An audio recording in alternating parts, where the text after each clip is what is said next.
Les maîtres du mystère.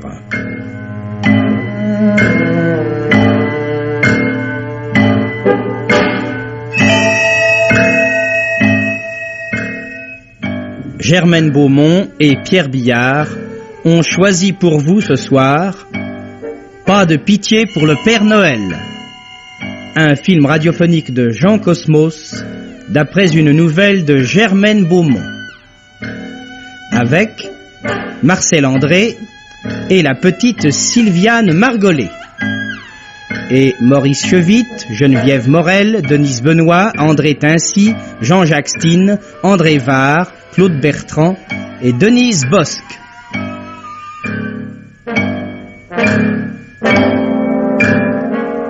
Chronique de Germaine Beaumont et Roger Régent.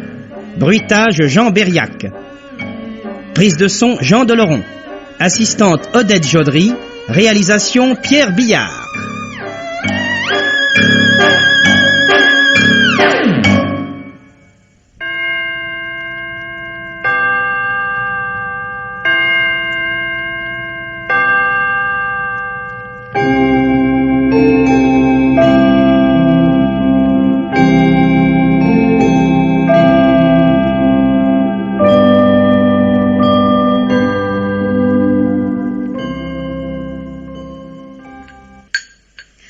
Quand j'aurai fini d'essuyer les verres, je pourrais m'en aller, monsieur Paul. Je serai pas longue, une petite heure. Le temps d'arranger la cheminée pour mes gamins. Bon.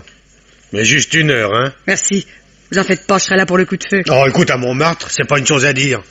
Même la nuit de Noël. On sait jamais. Je voulais seulement... une expression, quoi, Non, ça va. Vous encaissez les petits amoureux du fond? Oui, qu'est-ce qu'ils ont pris? Un café crème et un noir. Tiens. Je croyais avoir servi le dernier crème dans l'après-midi. Ah oui, monsieur Paul, ils sont là depuis, je sais pas, peut-être depuis 4 heures, 4-5 heures. Ouais. Et ils vont m'avoir croqué tout mon sucre, hein. Ah, dans le commerce, dans ces conditions-là, moi... Enfin, c'est une compagnie. Il y a des bistrots, ils ont un billard pour attirer le client. Moi, j'ai une salle du fond. Alors forcément, je fais de l'amoureux. Je fais du café crème. À tout à l'heure. C'est ça, tout à l'heure. Non, le café crème, ça devrait être interdit. Le café, le lait, mon électricité qui brûle, l'amortissement de la table, de la soucoupe, de la tasse, de la banquette. Non, je fais pas mes frais. Tiens, Dédé, je t'attendais pour ainsi dire plus. Ben, c'est bien, j'ai un peu de retard sur mon programme. Mais ma femme n'en finissait pas de repasser l'habillement.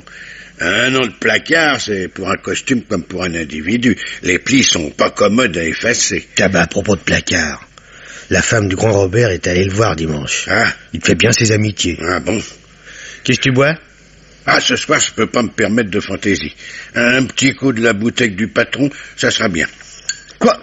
Oui. Ah, parce que maintenant, la première tournée, c'est la mienne. Merci. Pas la première, pas la seule. Ouais. Dis donc... Du monde dans la salle du fond? Si on peut dire, ouais. Un couple, du point de vue strictement commercial, 2 fois rien. Ça t'ennuierait beaucoup que j'aille me mettre en tenue dans ta cuisine? Je sortirais par la cour, ni vu ni connu. Bon, mais je trouvais drôle aussi que tu sois encore en civil, en quelque sorte. Non, fais comme tu veux. Par exemple, je comprends pas que tu fasses pas ça chez toi. C'est tous les ans la même chose. Paul, est-ce que tu permets que je me mette en tenue dans ta cuisine? Enfin... C'est le trac ou quoi? L'organisation, Paul, l'organisation. Ici, à Montmartre, on se laisse manger par le folklore. Tous artistes, tous poètes. La vie, pourtant, c'est pas de l'aquarelle. 2 nécessités pour faire son chemin. 2. Le choix, d'abord. L'organisation, ensuite. Prends les barbouilleurs. C'est pas ce qui manque, hein, sur la butte. Ben non. Pourquoi c'est pas tous des utriaux, hein? Pourquoi? Cherche pas. La raison, je te la donne. Parce qu'ils essaient tous d'être des utriaux. Des copistes. Ah là là. Des à la manière de... Et ça travaille sur la côte en saison. En saison. L'été, ça devient des dufis. Ça peint des marines. Dans un sens, dire que t'as tort... Ah. Non. Parce que, moi, par exemple, pas de jukebox, pas de billard électrique. On vient, on sait pourquoi, boire le coup. Oui, sauf la salle du fond. Mais une vie sans problème, ça n'existe pas. Moi, j'ai choisi. Dans le temps, je me gaspillais. Je vendais du buis pour les rameaux, du muguet le 1er mai, de la cocarde le 14 juillet. Bah oui, bref, toujours sur la brèche. Et en plus, le coup de main aux camarades de temps à autre. Et un beau jour, hop, l'idée. La grande idée, celle qui nourrit son homme et lui donne sa personnalité. Ça, on peut pas dire, hein. J'en connais pas un autre dans ton genre, une seule nuit de travail par an. Oh, chapeau. Mais une seule nuit, d'accord, mais organisée dans le détail, hein. Préparée, minutée. Ah, mais suffit pas de connaître des adresses, faut évaluer le standing, se renseigner sur les réceptions, l'âge des enfants, les domestiques, leurs habitudes, chiens ou pas chiens, etc. Mais merci. À la tienne, Paul. Tienne. Je m'habille chez moi, par exemple. Et dans l'escalier, je rencontre les gamins du 3e. Ah. Oui, après, supposition. Ah. Oui, les mômes du brigadier. Ou bien ils me reconnaissent, et je les vois raconter le truc au père. Mais alors, je peux pas courir le risque de faire réfléchir même un brigadier. Mettons. Et si tu reconnais, c'est pas... C'est pire. Parce que c'est eux qui se mettent à réfléchir. Et les gamins vont plus vite que le père. Curieux, malin, têtu, hein, capable de me suivre. Ou de me coincer sur le palier pour me poser des questions à n'en plus finir. Ah, je les connais. Quand je leur apprenais l'histoire sainte, oui. Il venait toujours un moment où j'arrivais plus à m'en sortir que par un miracle. C'est pour ça, tu comprends, je me mets en tenue dans ta cuisine et je sors par la cour.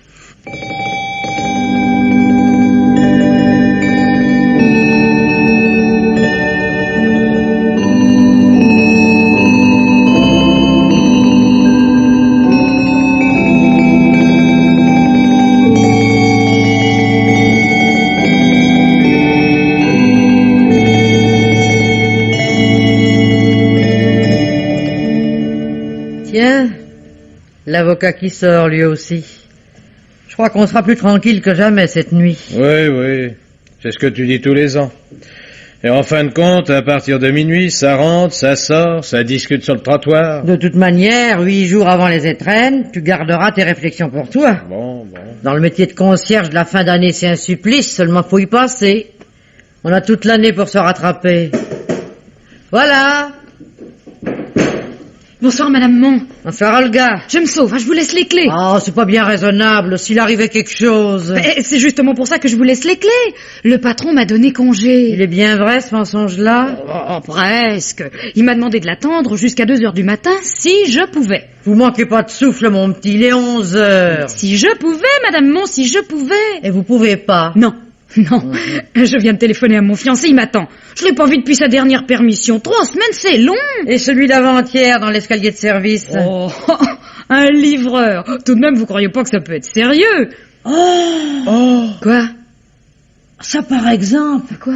Vous avez vu? Non? Un Père Noël. Bah dites, c'est le jour ou jamais. Il doit monter chez le colonel du 4e. Ils sont tellement vieux jeux là-dedans. Vous croyez? La cuisinière m'a parlé d'une petite fête. Bon, alors dites, si le patron vous questionne, je suis partie juste quelques minutes avant qu'il rentre. Hein. Quelqu'un de malade à la maison. Oh non, pas de mensonges d'un coup. Vous auriez pu vous arranger tout de même entre le chauffeur, la petite bonne et vous. Eh ben, c'est-à-dire que le chauffeur et la petite bonne, ils s'arrangent sans moi. La petite dort au moins. Oh, bah vous pensez pas que je serais assez dégoûtante pour la laisser toute seule si elle dormait pas comme une sonneuse? C'est même pas la peine de monter voir. Vous pourriez que la réveiller. Et alors là, je vous en souhaite. Hein. Bon. Vous ennuyez pas? Merci, on essaiera. Quand je te dis que même avec les moyens, j'aurais pas de domestique. Ouais, bah, tant que je suis là, je pense que t'as pas besoin de domestique. Ils sont épluchés, tes marrons.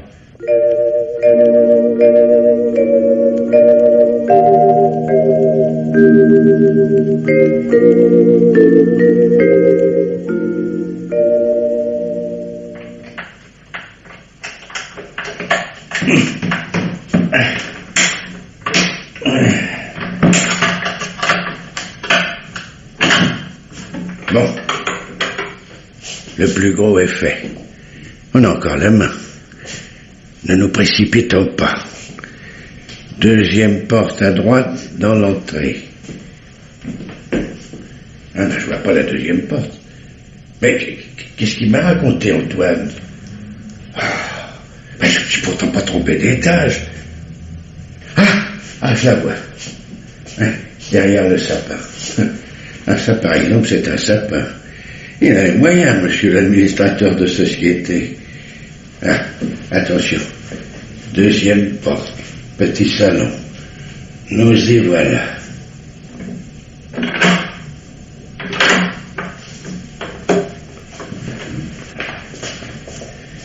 Les rideaux sont tirés, parfait. Que la lumière soit. Et voilà. Oh, magnifique.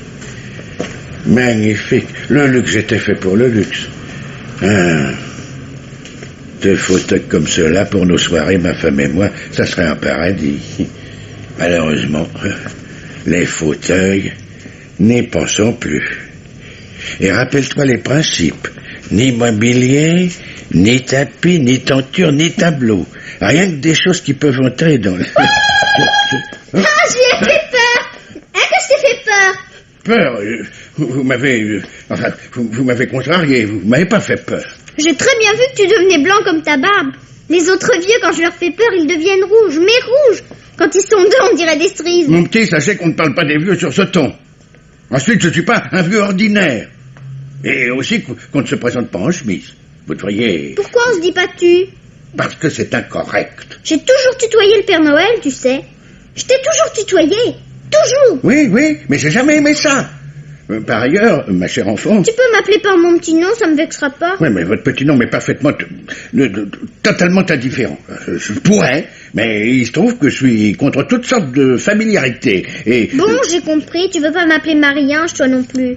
Tu penses que ça ne me va pas bien? Alors appelle-moi Chippy, comme les autres. Chippy? Les autres vous appellent Chippy? Oui, je m'en fiche complètement. Moi aussi, je leur donne des noms. Olga, c'est la pie. Manuel, le chauffeur, je fais toujours exprès de me tromper quand j'ai besoin de lui. Je crie partout. Où est le faucheur? Vous n'avez pas vu le faucheur? Mais pourquoi ces surnoms, la pie, le faucheur? Parce que ce sont des voleurs, pardi. Tu ne savais pas que tout le monde est voleur? C'est-à-dire, il y a des gens qui, pour gagner leur vie, et toutes les corporations de métier ont aussi leurs amateurs. La cuisinière aussi est voleuse. Elle met des choses dans un sac, elle met le sac sur le palier de service, 1 heure après elle reprend le sac, et les choses ne sont plus dedans. Oh, je les fais tous enrager, ils n'osent rien dire. Une fois, Olga m'a giflé. Et je lui ai dit que si elle recommençait, je raconterais l'histoire de l'étui à cigarettes. Depuis, elle m'appelle Chippy quand on est toute seule. Et je vois bien qu'elle a les mains pleines de gifles. Seulement, elle ose pas. C'est comme ça, les voleurs. Oui, bon, bien. Quand on connaît leurs trucs, on les tient par le bout du nez. Oui, il y en a tout de même qui sont plus malins que les autres. Tu les aimes, toi, les gens qui volent? Ouais, c'est-à-dire... oui et non, les aviateurs, par exemple. Eh oui, toi aussi, tu préfères parler d'autre chose. Mais il est très tard, vous devriez être au lit. Vous devriez dormir, c'est très mal de déranger des gens qui travaillent. Pourquoi tu n'es pas rentré par la cheminée? Mais je suis entré par la cheminée. Tu trouves ça joli de mentir? Mademoiselle Chippy, sachez qu'aussi je dis... Taratata. Mon père a fait plâtrer cette cheminée. Parce que les courants d'air le font éternuer. Mais il n'y a pas d'autre cheminée dans l'appartement? Dans ma chambre? Tu n'es pas venu par là. Alors, n'affirmez pas toujours des choses... Je le sais parce que je t'attendais. Dès qu'Olga est parti retrouver son Jules... Son quoi? Son Jules. Ne fais pas tout le temps celui qui ne comprend rien. Son Jules, son type, son amant. Je connais tous les mots pour dire ça, j'ai pas les oreilles dans ma poche. Oui, bon, eh bien, ce sont des gros mots. Si tu veux. Toujours est-il que dès qu'elle est partie, je me suis mise devant la cheminée pour t'attendre. Oh, je pouvais pas te manquer. Preuve que si. Non. D'abord, j'ai fait du feu dans ma cheminée avec les vieux jouets de l'an dernier. Pas tellement pour que tu te brûles. Ouais, on dit ça. Pour que tu éternues. À cause de la fumée, et tu me réveilles si des fois je m'endormirais. Oui, raté. Mais j'ai très bien senti la fumée. Mais je n'éternue jamais. Lorsque je suis sorti, tu dormais. Je t'ai même caressé la tête. Oh, ce que tu peux raconter comme bêtise. Et le harpon?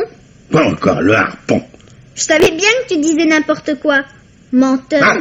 Je te permets pas de dire... Si tu étais passé par la cheminée, tu aurais cassé la ficelle. Et tu aurais reçu le harpon. Le harpon du fusil de chasse sous-marine de mon père. Pan! Comment? Tu avais préparé un piège avec le fusil de chasse sous-marine de monsieur ton père? Mais c'est dégoûtant, ça, c'est monstrueux. Et si j'étais descendu par la cheminée? Je savais bien que tu n'étais pas venu parler, toi.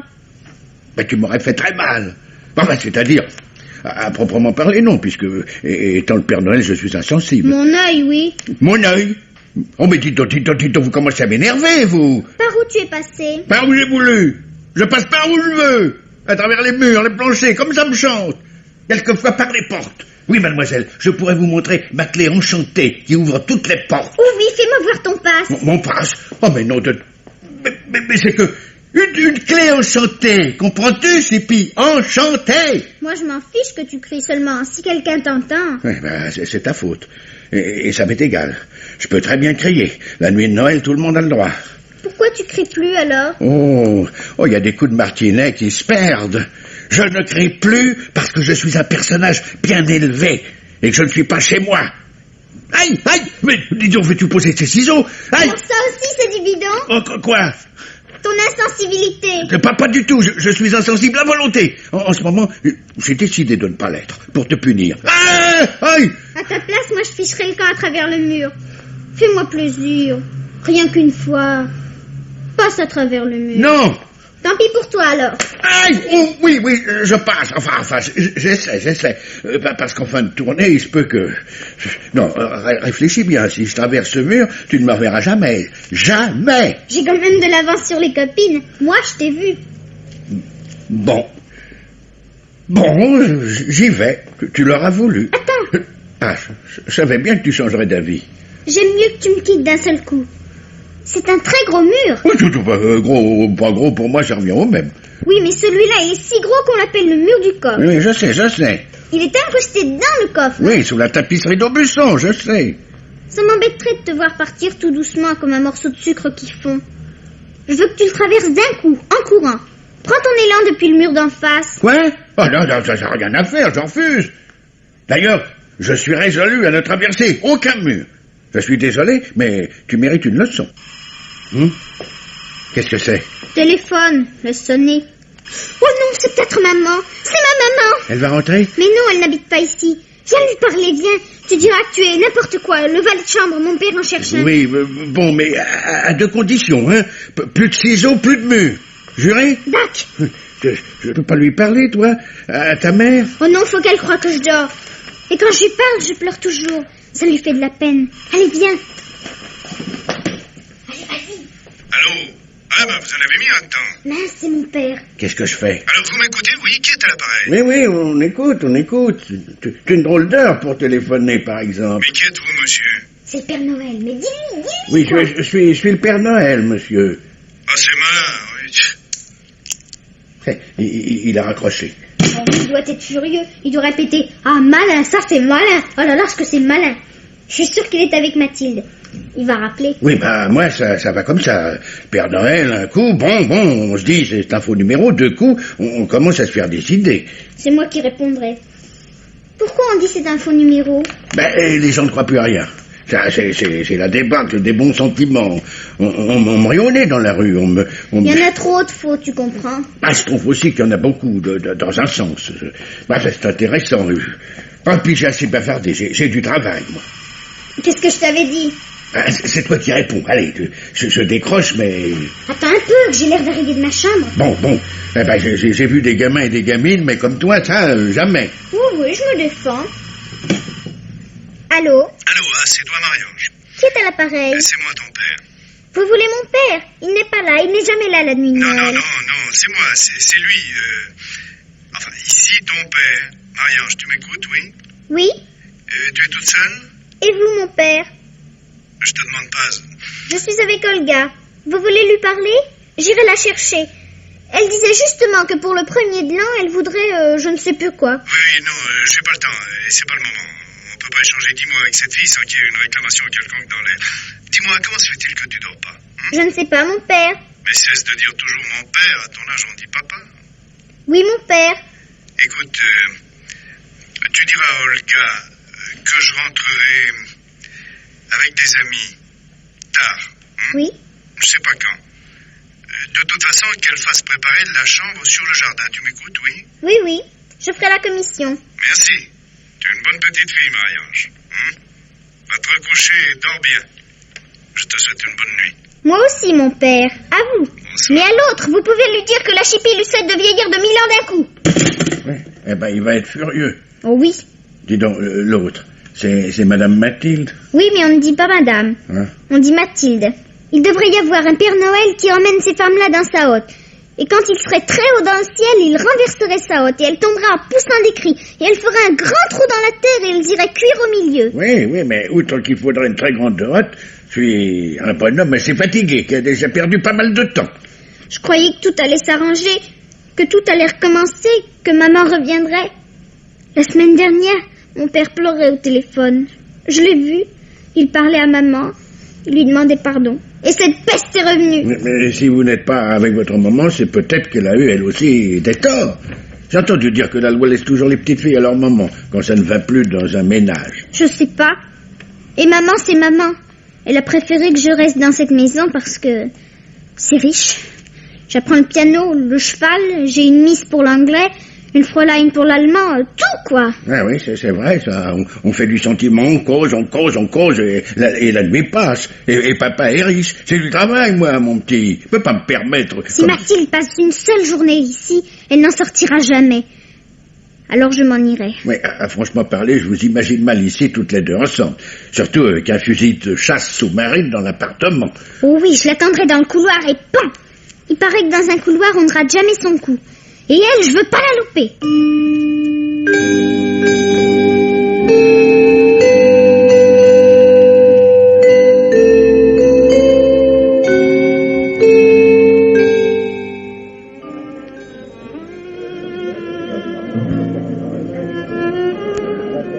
Je ne vous comprends pas, Hervé. Vous avez des sautes d'humeur. Oh, excusez-moi, Mathilde. C'est ce coup de fil qui vous a chagriné? Mais non. Qu'allez-vous imaginer? Tout doit être clair entre nous, Hervé. Nous avons le droit de refaire notre vie. Votre fille, la mienne, nous en ferons nos enfants.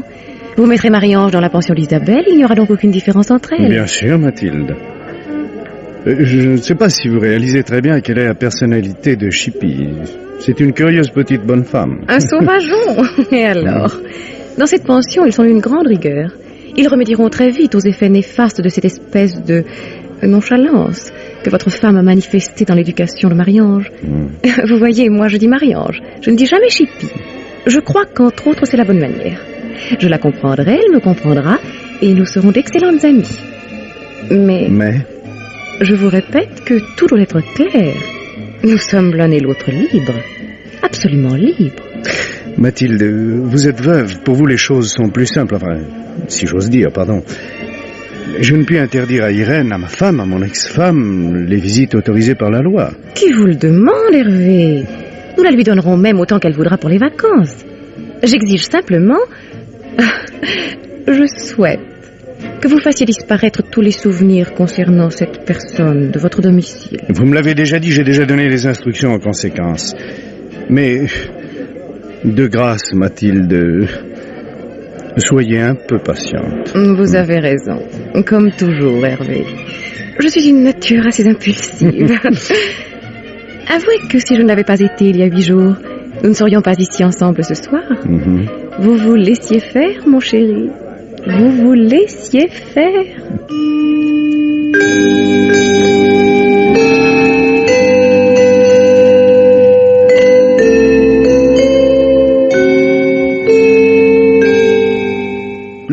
Non. Je l'ai placé 3 cadres, un secrétaire, une coiffeuse, c'est bon. Le piano restera ici. Il y a des spécialistes pour les pianos. Et avec ça, on fait un potin. C'est toi qui m'as dit qu'on avait le droit à la nuit de Noël. J'ai dit qu'on avait le droit de crier, de chanter, de danser, pas de déménager.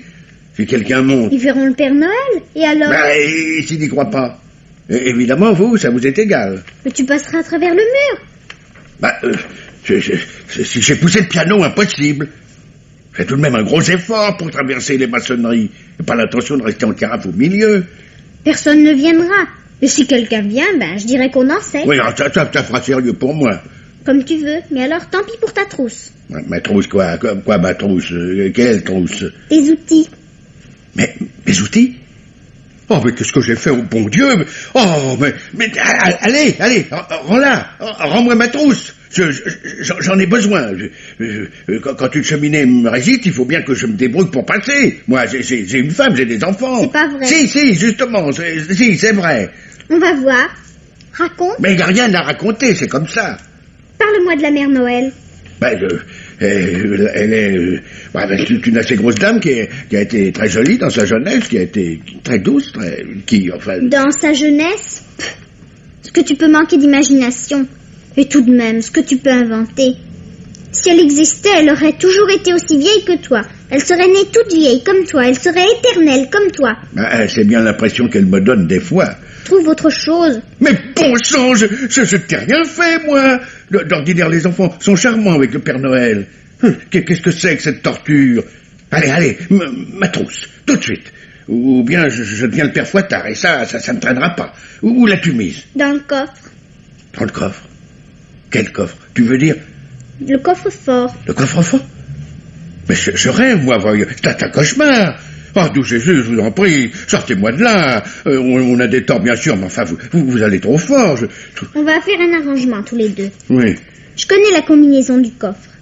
C'est là que mon père a rangé les lettres de maman, avec plein de bijoux, des tas de papiers, des sous. Moi, je voulais lire les lettres. Je me cachais derrière les tentures et j'écoutais quand il ouvrait le coffre. Je comptais les bruits. Tu sais, tic, tic, tic. Oui, c'est une méthode. Et un jour, j'ai su comment l'ouvrir. Sans clé? Mon père croit qu'il en a perdu une. D'ailleurs, tu le sais. Dans ma lettre, je t'ai demandé une clé de coffre pour lui. Ta lettre? Ma lettre au Père Noël. Ah oui, mais enfin, tu penses, sur des millions de lettres, il y a des détails dont on ne se souvient plus. Et tu n'avais qu'à rendre la tienne, la clé que tu lui avais dérobée. 0, ça marche pas. Si tu peux rien faire pour lui, demande à Saint-Antoine de Padoue. Moi, je l'ai, je la garde. Ah, mais elle se fout du monde. Ah non, mais franchement, elle se fout du monde. Écoute, au lieu de se fâcher, tous les deux, on va faire un pacte. Tu m'aides, tu m'obéis, tu fais tout ce que je demande. Un pacte, elle appelle ça un pacte. Et moi, j'ouvre le coffre. Ah, tu ouvres le coffre. Non. Qu'est-ce qui me dit qu'il n'y a pas quelque chose de ton invention derrière, hein? Un appareil photographique ou une arquebuse? Moi? Sur la tête de qui tu veux? De ta maman? De maman? Oui. C'est mal de me faire jurer comme ça, mais... Oui, sur sa tête. Ouais, je m'excuse, mais tu m'as rompu les nerfs. Je suis obligé de considérer que tous les coups sont permis. C'est réglo. Réglo, dans le 16e. Enfin, je vous écoute. On va pousser le piano avec le reste dans la chambre sur le jardin. C'est le piano de maman et ce soir, je veux que tout soit comme si elle était là. Exactement comme si elle venait de sortir. Comme si elle allait rentrer d'une minute à l'autre. Pas une petite loison à abattre pendant qu'on y est. Je veux que Mathilde comprenne tout de suite, dès qu'elle aura poussé la porte, tout de suite. Comprenne quoi? Que c'est une voleuse. Encore? Je sais ce que je dis. Si mon père était moins riche... Alors moi, qu'est-ce que je fais, moi, à part cette histoire de piano? Je vais t'expliquer. Je me demandais comment faire, tu viens. Je t'ai sous la main, tu penses que je vais en profiter. Demain, il serait trop tard. Oui, je réfléchis. Au fait, le coffre. À quel moment l'aurais-tu ouvert pour y séquestrer ma trousse, hein? Et comment l'as-tu découverte, ma trousse? C'est pas sorcier. Pendant que tu transportais les meubles, j'ai bien vu que tu n'avais pas de hotte. Je me suis demandé dans quoi tu apportais les jouets. Les jouets, oui. Bah, ça me regarde. On a encore ces petits secrets. J'ai un sac magique. Le sac noir. J'ai regardé dedans, j'ai vu la trousse et hop. Oh, si tu étais ma fille... Je veux pas te faire de peine, mais si j'étais ta fille, j'aurais au moins l'âge de Mathilde. Alors quelle trempe je lui flanquerais, quelle dérouillée.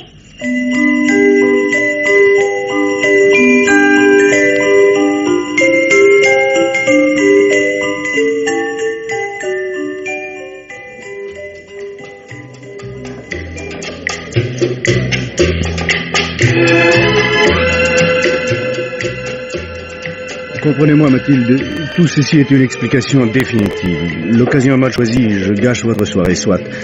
Mais c'est pour n'en pas gâcher d'autres. Nous ne reviendrons jamais sur tout cet étalage.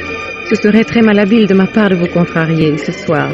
Et sur ce chapitre, si nous devons en être une fois pour toutes débarrassés. Allons-y, Hervé. Tant pis pour moi si c'est extrêmement désagréable. Donc, votre Irène ne vous a pas trompé, comme je l'espérais. Oh, Mathilde. Je veux dire, comme je le croyais. Qu'est-ce que cela change, en fait? Et cela change que, n'ayant exercé contre elle ni sévices ni injures graves, et n'étant pas plus qu'elle condamnée à une peine afflictive et infamante, nous sommes séparés, pas divorcés. Comment? Mais je croyais... C'est... Oh, j'appelle ça un manque de confiance, pour ne pas dire un abus. Pas encore divorcés. Et c'est pourquoi je voulais tout vous dire. Mais si vous m'accompagnez ce soir, comme je le souhaite, Mathilde, si vous prenez possession des lieux, je divorcerai, c'est inévitable. Je pense que Chippy me restera, Irène ne voudra pas la priver des avantages de la fortune. Une mère, enfin. Il me semble, moi, que j'aurais eu la pudeur, que l'amour maternel... Oh, entre Irène et moi, vous savez, les choses se sont lentement défaites. Mon travail, les occupations, absorbé le soir. Je passais tout à Marie-Ange. Irène me le reprochait. Le lendemain, je giflais la petite, nouveau reproche, dans l'autre sens, cette fois. En réalité, Chippy n'était que le prétexte. À travers elle, nous nous affrontions. Mais enfin, où voulez-vous en venir? À quoi? Pourquoi ce remarche sentimental? Mais si élevé, sentimental. Et assez incorrect vis-à-vis de moi. Pourquoi? Tous les enfants séparent leurs parents, c'est bien connu. Mais oui. Et justement, s'ils séparent leurs parents, même leurs parents... Il faudra comprendre, ma petite fille Mathilde. La comprendre et l'aimer. Et sinon, nous qui ne sommes pas ses parents... Oh, je sais ce que c'est qu'une gamine, Hervé. Pourquoi ne dansons-nous pas? Pourquoi ne m'invitez-vous pas? C'est tout de même une belle nuit. C'est Noël, mon chéri. C'est notre première nuit.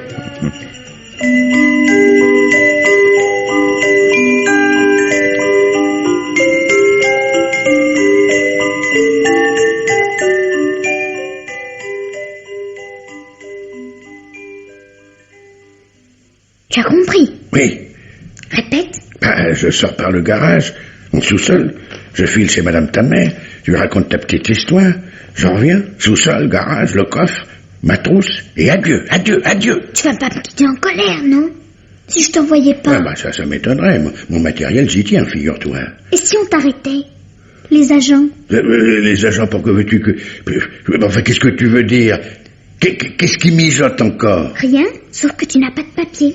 Et les agents, pas de papier, c'est la cabane. Oui, on fera gaffe. Après, tu vois comme tu me fais parler. Va, et tu as raison. Fais gaffe.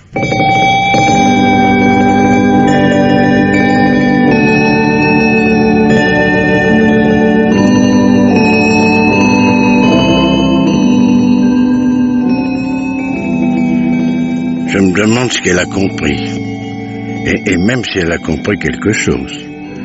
Elle me pique ma trousse, d'accord. Elle me balance tous les voleurs de la maison sous le nez, d'accord. Mes gants de caoutchouc aussi, elle fait des réflexions dessus, d'accord. Mais elle s'excuse de ne pas avoir ciré ses chaussures devant sa cheminée. Alors, elle n'a pas le genre de s'excuser vis-à-vis de quelqu'un qui ne lui ferait aucune impression. Et elle a cherché ma hotte. Elle y croit. J'existe. Le Père Noël existe. Youpi! Oh non, mais ça, elle me rend cinglé. Voilà ce qu'elle a réussi. Une trousse, un matériel, rien que de l'acier au tungstène, rien que de l'outil anglais. Et je suis là, à traîner dans la rue, à lui faire ses commissions. Moi, un homme libre. Les commissions d'une sale petite peste de diable de sépi, c'est le mot.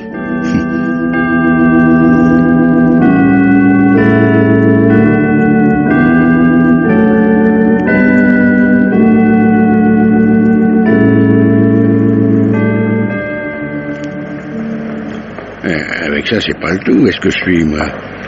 C'est le bouquet. Paumé.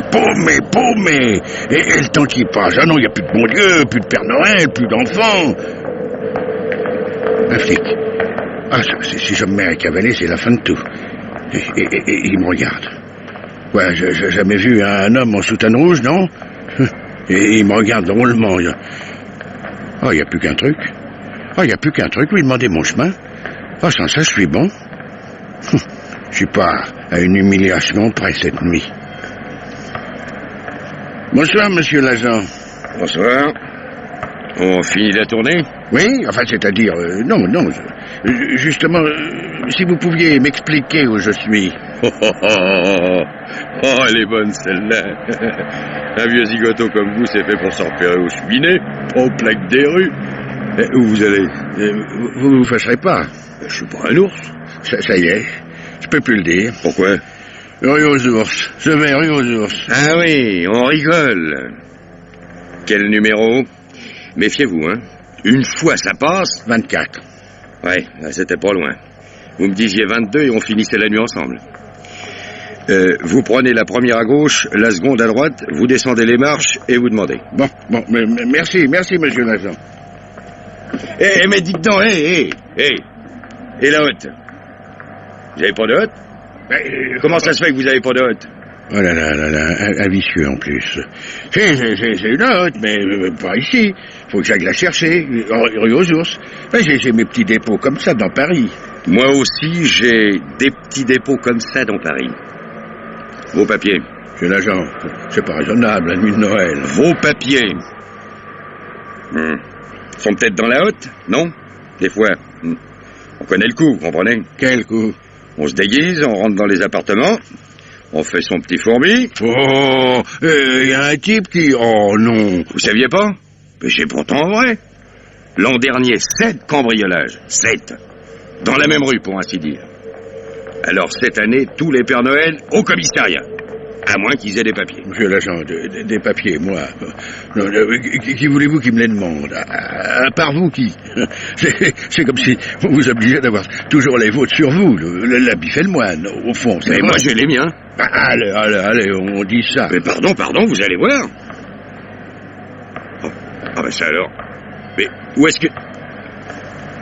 Mon portefeuille. Notez, je disais ça, j'oblige personne. Seulement, faut être juste. Enfin quoi, je suis certain que je l'avais. Et je le mets toujours là, dans cette poche-là. Je pourrais dire des faux agents, ça j'ai vu. Je ne dis rien, je veux pas vous embarrasser, moi. Vous auriez pas bu un coup quelque part avec un collègue? On veut payer, on sort... Mais non. C'est Fernand qui a payé. À moins que... Je vais voir. Il faut que j'aille voir. Attendez-moi là. Oui, vous pressez pas, j'attends. Oui, et maintenant, vivement, rue aux ours avant qu'il rapplique. Ça faisait bien 10 ans que j'avais pas piqué un portefeuille. 10 ans.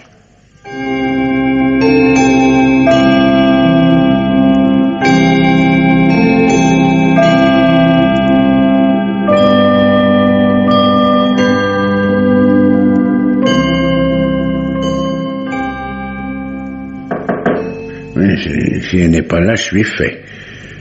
Plus de toast, plus de réputation, plus de... Qu'est-ce que c'est, monsieur? C'est moi Dédé, enfin le Père Noël. Dites, vous voulez que j'appelle la police? Non, ça va comme ça. Je viens de la part de Marie-Ange. De ma petite fille? Oui, si. Mais enfin, c'est bien étrange. Pourquoi cette heure-ci? J'ai pas beaucoup de temps de vous donner des explications. Elle voudrait vous voir. Il ne lui est rien arrivé, au moins. Elle n'est pas malade. Entrez, monsieur. Non. Elle va tout ce qu'il y a de bien. En pleine forme, petit chameau. Je commence à vous croire. C'est monsieur votre mari qui ferait une crise de quelque chose. Hervé? Il m'a demandé? Oui, non. Oh là là, tenez, voilà un mot de la petite demoiselle. Merci. Maman, on a besoin de toi, viens. Ne t'occupe pas du vieux bonhomme. Oh, non, mais ça ne fait rien, madame, ça ne fait rien. Elle n'a pas mis d'âge à bonhomme. Ah, c'est déjà ça. Ne t'occupe pas du vieux bonhomme. Il ira plus vite que toi. Il passe à travers les murs. Elle a écrit ça? Oui. Vraiment, monsieur, vous... je ne sais plus très bien. Écoutez, en ce cas, je vous remercie d'avoir frappé, parce que si vous étiez passé à travers la porte... Non, on sait vivre, madame. Alors, la réponse. Ah, déjà, ils n'ont pas traîné. Je vous suis, monsieur. Je vous suis, Père Noël. Non, chacun pour soi, ça sera mieux. Vous allez avoir de la visite. Cet escalier, là. Il monte jusqu'au comble. Bon. Je vous comprends, Oui. Père Noël. Je vous remercie, vous savez, je ne sais pas comment... Oui, on verra ça plus tard. Mais si vous avez une petite minute, une petite prière à mon attention, ce serait pas de trop. Là, voilà, en route.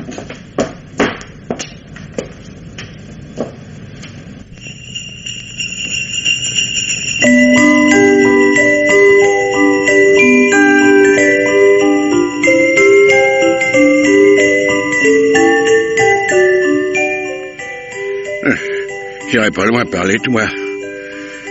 Repérons-nous. Hôtel de ville, boulevard Sébastopol, bon.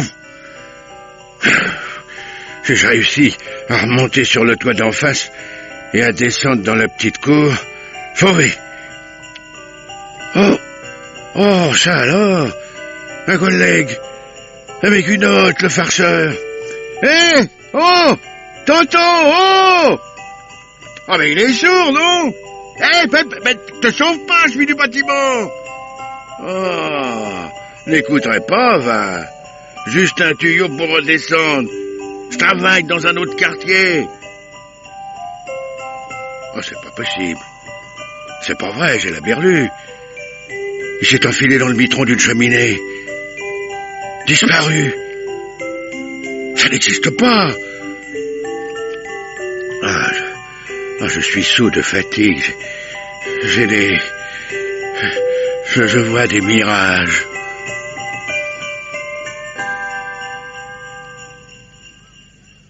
Tu mens encore. Que tu aies étendu les bras, que tu aies plané jusque sur le trottoir, possible. Mais que tu aies pris un taxi, je te crois pas. Pourtant, si j'ai jamais dit quelque chose qui soit vrai dans tout ça, c'est bien le coup du taxi. Avec quel argent tu l'aurais payé? C'est que je les connais, moi, les taxis. Tu avais de l'argent? Oui, quelqu'un m'en avait prêté. Quelqu'un, qui ça? Un agent de police. Un agent? Alors toi, chapeau. Toi, t'es fort. Oui, j'ai un truc. Mais enfin, c'est pas le tout, ma trousse. J'ai fait plein de choses pendant que tu traînais. Je traînais, moi? J'ai punaisé toutes les photos de maman sur les murs. J'ai ouvert le paquet du cadeau que papa voulait faire à Mathilde. Un gros bracelet plein de diamants. Non, on peut voir? Pas touche, j'ai refait le paquet. À l'intérieur du bracelet, sur le côté de la peau, il y a quelque chose d'écrit en creux. Devine. Ma trousse. La vie recommence, Hervé. Ça va tomber au poil pour maman. Comment, tu as osé? Mais comment ta maman pourrait-elle croire? Sans blague, ça s'imite les écritures. Tu veux que je te fasse la signature de Napoléon? C'est la plus calée. Mais enfin, ton père sera furieux. Fou furieux. Et Mathilde? Celle-là, elle traînera pas. Quand elle verra comment j'ai arrangé la chambre, et maman qui sera là... Mais ça sera terrible pour ta maman. Elle sera très humiliée, très malheureuse. Voir cette femme chez elle. La voir fiche son camp, tu veux dire. Ça fera plaisir à tout le monde. Et ton père? Tu réfléchis, oui ou non? Qu'est-ce que tu veux qu'il fasse d'autre que de pleurer, mon père, s'il trouve maman ici, venue au milieu de la nuit parce qu'il était malade? Lui, tu penses bien que je vais les laisser se débrouiller? Je dis rien à maman pour qu'elle soit naturelle. Il la connaît bien, papa. Il verra que c'est pas du flan. Qu'elle venait pour lui. Je me charge du reste. Oui, enfin, tu notes bien, tu as peut-être raison. Mais les grandes personnes, faut se méfier. L'orgueil, l'amour-propre... Écoute, je t'aime bien. Tu es tout ce qu'il y a de gentil, mais ton rayon, tu comprends, c'est le rayon des jouets. Oui, au fond, Chippy, je crois que tu es une petite fille très malheureuse qui va redevenir une petite fille très heureuse. Et tu l'auras pas volée. En fait, ma trousse, c'est pour quand? Ça y est, on va recommencer à discuter. Non, discuter, non, je te demande ma trousse, tu me donnes ma trousse, on s'embrasse et... Tu vas avoir de la peine. Oui, mais on s'écrira, on se reverra l'an prochain. Il comprend rien, c'est un monde. Je garde la trousse. Tu gardes? Mais mes outils? Oh, non, il doit y avoir un malentendu. Ils sont à moi d'abord, c'est très, très cher. Je les ai fait venir d'Angleterre. Enfin, je veux dire que c'est un atelier d'anges là-haut qui ont tous appris le métier. Te fatigue pas, non, c'est non. Mais enfin, voyons, mais c'est du vol, ça. Mais ça n'a pas de nom. Mais enfin, tu me ruines, tu me fais chômeur. N'exagérons rien, chômeur. Un seul jour de travail en moins sur une année, quand même. Écoute, Chippy, écoute, Marie-Ange. Tu m'as piqué avec tes ciseaux je n'ai rien dit. Tu m'as fait déménager l'appartement, je n'ai rien dit. Tu m'as envoyé aux commissions, j'ai fait les commissions. Et je dois te dire qu'il y avait du risque, parce que la nuit, dans les rues, on rencontre n'importe quoi. J'ai marché comme un seul homme, et je n'ai rien dit. J'estime que j'ai été un vrai ami pour toi. Justement, tu les auras pas. Tu les auras plus, tes outils. Mais pourquoi? Enfin, pourquoi? Je veux plus que tu travailles, c'est pour ça. Je veux plus. Tu es trop vieux, tu es trop gentil, on te fait faire n'importe quoi. Je veux plus que tu travailles. Qu'ils en trouvent un autre. Tu es trop vieux.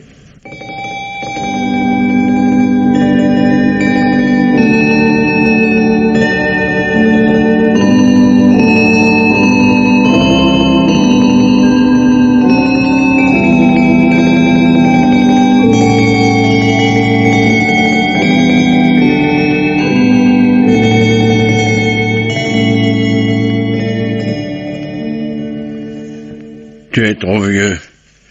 Je ne veux plus. Et elle me donnait des petits coups de tête dans le ventre comme un chevreau. Et alors,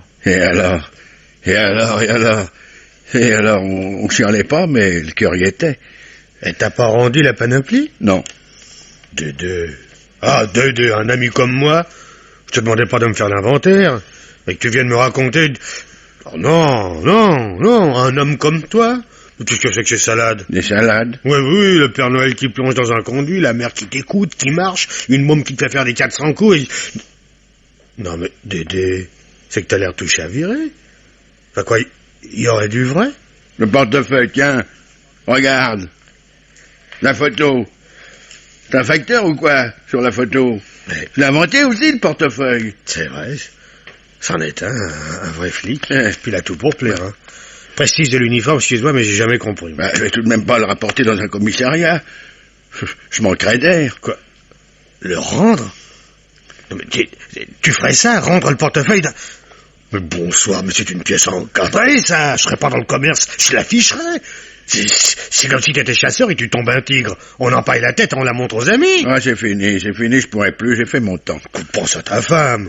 Remporte-lui quand même au moins ça, c'est pas le Pérou, mais l'honneur est sauf. Je vais le balancer sur le trottoir. Faire plaisir à n'importe qui, hein. Non mais tu deviens cinglé. Prête-moi 500 balles, que je les remette. Jamais. Ah, je vais pas me laisser payer le taxi par un ennemi, non? Ah, c'est le premier mot d'honnête que tu dis depuis ton retour. Eh ben tiens, lève-la. Ah bah ça... Non, merci pas. Quand on sait à quoi ça va se servir, c'est comme si tu me giflais. Oh, quand je pense. Dédé doigt de fée. 30 ans de royauté dans l'ouverture délicate. Et voilà. Non mais, tu me charrierais pas? Hein? Oh, des fois. Un cigare, je te dis un cigare. Je l'ai pas pris. Rien. C'est une affaire qui me coûte. Ah, je m'en souviendrai de 61. Patron, les amoureux du fond demandent si vous pourriez leur réchauffer leur café crème. Les amoureux du...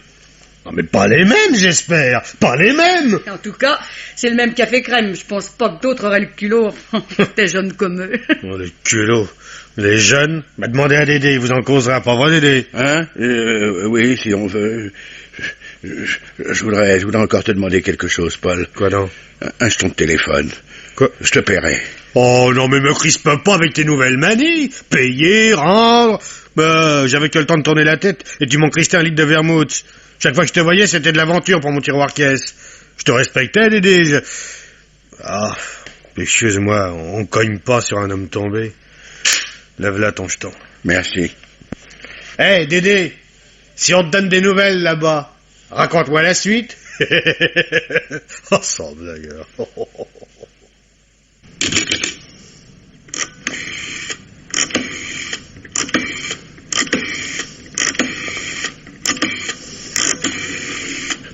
Allô? Oui, c'est sûrement un faux numéro. Non, excusez-moi, je voulais causer à quelqu'un qui... Allô, qui êtes-vous, monsieur? Rien, madame, peut-être au sujet de... Je crois connaître votre voix. Enfin, je crois la reconnaître. Nous avons dû nous parler il y a quelques heures. Ah, tiens, ça serait bien étonnant. Au sujet d'un mari malade. Je ne sais pas qui vous êtes, monsieur. Mais je vous remercie. Tout s'est arrangé. Vous avez été... J'étais stupide. Et vous avez été un véritable magicien.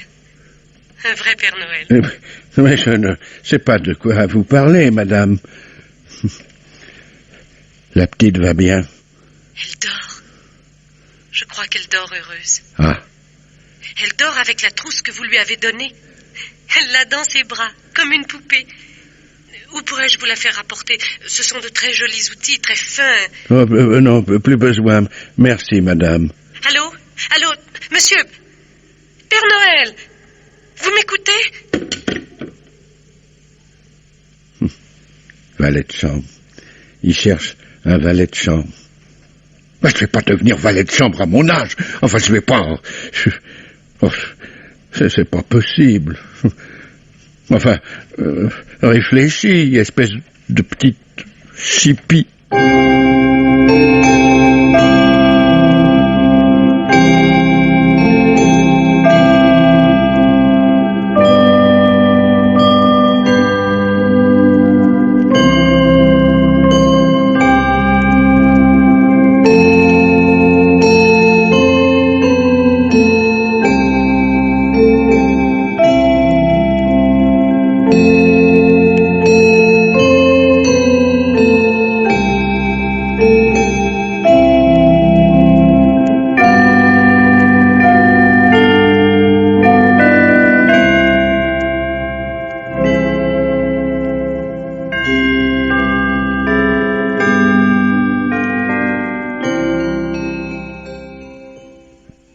Et maintenant, Germaine Beaumont vous parle du dernier livre qu'elle a lu pour vous.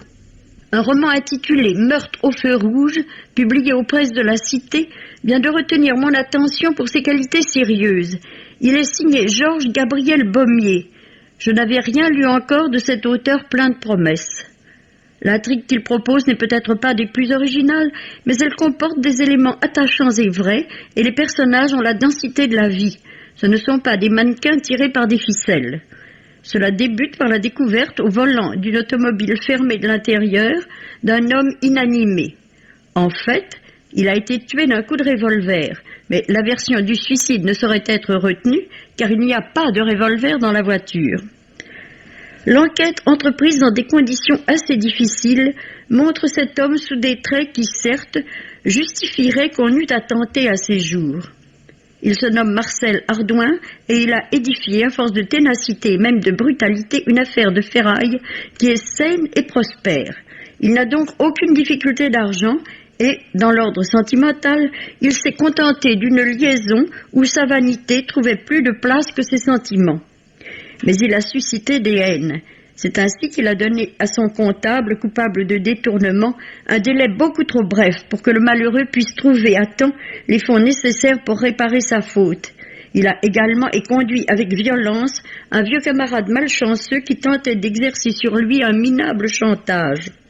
Certes, il se servira de ce quinçard moyennant finance pour toucher les millions qu'il a gagnés à la loterie, mais d'autre part, il achemine ainsi le pauvre R vers une fin prématurée. Enfin, il vient de refuser brutalement d'épouser la belle Marianne qu'il croyait docile, mais qui se rebiffe sous l'affront et menace de le quitter. Retrouvés, interrogés par la police, tous ces personnages qui seraient d'excellents suspects ont des alibis. Il faudra au commissaire Benoît Lavergne mieux que de la ténacité pour parvenir à identifier le plus adroit et aussi le plus audacieux des assassins. Et cela vaut comme conclusion une scène des plus inattendues tout en restant parfaitement logique. Meurtre au feu rouge par Georges Gabriel Baumier est publié aux presses de la Cité dans la collection Un mystère. Roger Régent vous parle du dernier film qu'il a vu. Défi à Scotland Yard est un film d'une formule sinon complètement nouvelle, du moins assez rarement exploitée au cinéma. Il s'agit de deux nouvelles policières d'Edgar Wallace, n'ayant aucun rapport entre elles, et que le metteur en scène Alan Davis a mises bout à bout. En somme, deux nouvelles cinématographiques en un seul film. Le seul point qui rapproche ces deux histoires, le rôle du commissaire Meredith de Scotland Yard, qui mène les deux enquêtes, est joué par le même acteur Bernard Lee. Le premier de ces deux récits a pour titre Partenaire dans le crime. Harry Strickland, directeur d'une importante affaire commerciale, est assassiné chez lui un soir alors qu'il rentrait avec sa femme d'une soirée chez des amis. On nous dit assez vite qui est l'assassin. Il s'agit donc de savoir comment celui-ci, ceux-ci en réalité il y a des complices, va être pris. L'affaire est assez bien conduite, mais dépourvue d'originalité et de surprise. Edgar Wallace est loin de s'être surpassé en composant ce drame où tout est convenu et banal. La deuxième histoire est en revanche beaucoup plus intéressante du point de vue policier et comporte un coup de théâtre final très bien agencé. On peut remarquer d'ailleurs combien ce dénouement est plus visuel que littéraire. On se demande si Edgar Wallace n'a pas écrit ce scénario directement pour l'écran. Quoi qu'il en soit, l'effet est certainement beaucoup plus frappant au cinéma qu'à la lecture. Le héros est un personnage étrange et inquiétant, un certain Karadis, armateur soi-disant grec, en réalité arménien ou bulgare, on ne sait pas très bien. C'est un homme assez important de la cité. Un jour, il demande le privilège d'avoir une ligne téléphonique directe avec Scotland Yard, sous prétexte qu'il reçoit de nombreuses lettres de menaces de mort. On lui donne sa ligne, et en effet, un jour, l'appareil est décroché, mais personne ne parle. Le commissaire Meredith accourt chez Karadis et le trouve assassiné dans son bureau, qui est solidement verrouillé à l'intérieur. C'est le principe de la chambre jaune de Mademoiselle Stangerson. Le dénouement, répétons-le, est ingénieux. Si les deux nouvelles qui composent Défi à Scotland Yard étaient d'égale qualité, nous aurions un bon film, et d'une formule intéressante, car trop souvent les sujets des œuvres policières sont minces et ne supportent pas les longs développements d'un grand film. Condenser ainsi plusieurs histoires en un seul spectacle est une bonne idée, à condition toutefois de ne pas faire passer un récit médiocre avec un bon pour écouler la marchandise.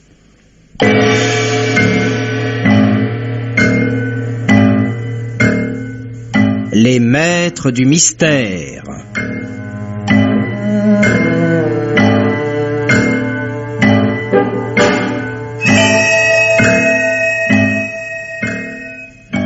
Germaine Beaumont et Pierre Billard ont choisi pour vous ce soir Pas de pitié pour le Père Noël, un film radiophonique de Jean Cosmos d'après une nouvelle de Germaine Beaumont, avec Marcel André et la petite Sylviane Margollet, et Maurice Chevitte, Geneviève Morel, Denise Benoît, André Tincy, Jean-Jacques Stine, André Var, Claude Bertrand et Denise Bosque.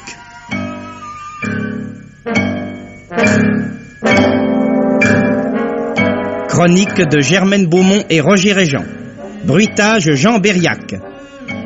Prise de son Jean Deleron. Assistante Odette Jaudery.